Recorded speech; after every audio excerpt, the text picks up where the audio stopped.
שמי אורלי, אני נשואה באושר, אימא לשני בנים מקסימים. הייתי אשת קריירה מאוד מאוד עסוקה וניהלתי חיי משפחה.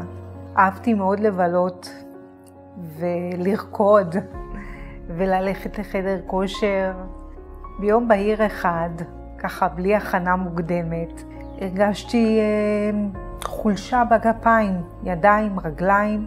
לא ייחסתי לזה חשיבות. בעלי לקח אותי לבית חולים והבחנו שיש לי שבץ מוחי, אוטם בצד שמאל. ומכאן אני אומרת שזה היום שהתנפץ עליי. בהתחלה הייתי בהלם, ואחר כך לא הפסקתי לבכות. ישבתי על כיסא גלגלים חצי שנה. זה פגע בי בדיבור, לא הבינו אותי. ביד שמאל ורגל שמאל.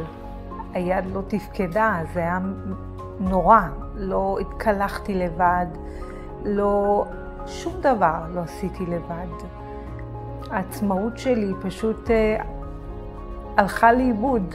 הייתי לגמרי תלויה באחרים, וזה היה נורא.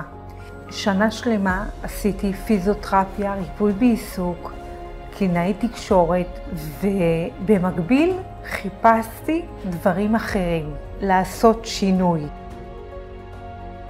ריקאבריקס מציעים טיפול אחר, שונה, שמשפיע על התפקוד דרך המוח, וזה נראה לי טבעי. התחלתי לעשות את הטיפולים והרגשתי שאני מסוגלת ללכת יותר טוב, יותר מהר, יותר שיווי משקל.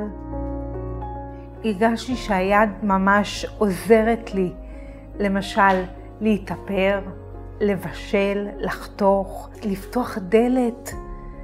לא חשבתי שזה יקרה. וגם זה עזר לי בדיבור. הדיבור שלי פתאום נהיה יותר ברור.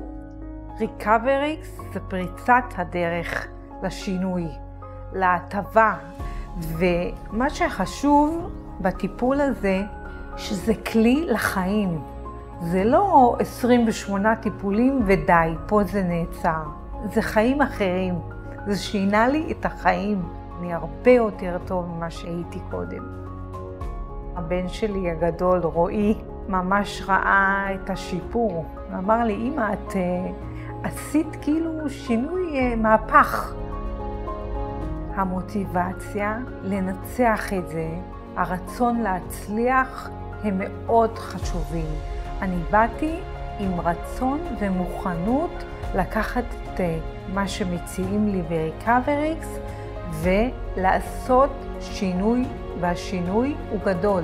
החיים שלי בזכות הטיפול בריקאבריקס השתנו לחלוטין.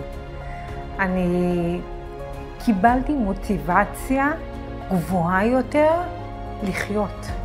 אני מתאפרת, אני מתלבשת, אני